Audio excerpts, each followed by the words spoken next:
Περιμένεις κάτι να σου πει? Ποιος? Το ψυγείο. Εδώ είναι η αίτηση διαζυγίου.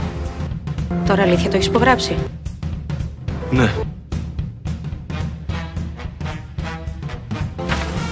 Το έχω βάλει κάπου και δεν το βρίσκω. Δεν θέλω πια να βρίσκονται τα ονόματά μας δίπλα-δίπλα.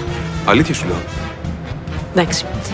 Εμείς θα συγκεντρωθούμε στη δική μας. Να σου πω κάτι. Παρακαλώ. Ωραία, ας περιμένουμε τότε. Και επίσης ας ελπίσουμε ότι μέχρι τότε δεν θα το έχει σκοτώσει το παιδί. Είσαι πολύ μονόχνοτος. Αλλά εσύ μην ανησυχείς. Εσύ θα έχεις ακολουθήσει τους τύπους. Σε ευχαριστώ πάρα πολύ.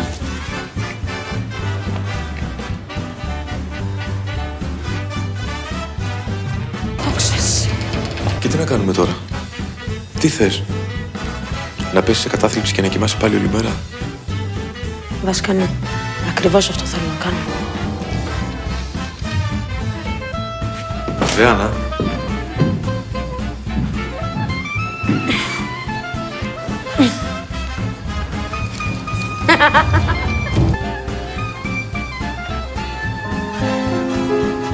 Άννα, τι κάνεις εκεί? Εγώ στο σπίτι του Δημήτρη σε άφησα. Πάψε, παρακολουθώ. Δεν κοιμήθηκες καλά, Είχα εφιάλτες. Τι εφιάλτες? Όλο μου το σόι με κυνηγούσε να διαλέξω νηφικό. Μπορούμε να τελειώσουμε τον καφέ μας? Δημήτρη! Μόλις τελείωσε. Πάμε, αγάπη μου.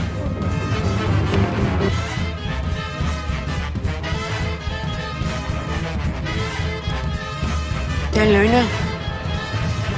Τέλειο, Ο γιατρός είπε κάτι ελαφρύ όμως. Και το ματούλα. Μια χαρά ελαφριά είναι. Τι, δεν τρώγεται? Όχι, μια χαρά είναι.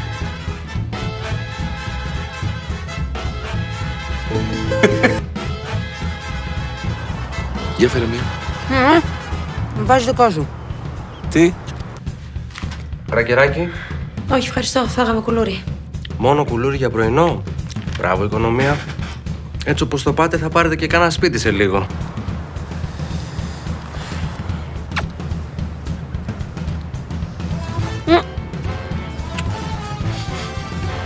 Άντε να κάνετε και κάνα παιδάκι. Αυτά έχει ο έγγαμος βίος. Άντε, έλα να βάλουμε μια φωτογραφία και έχω να ανεβάσω. Ανάγκη.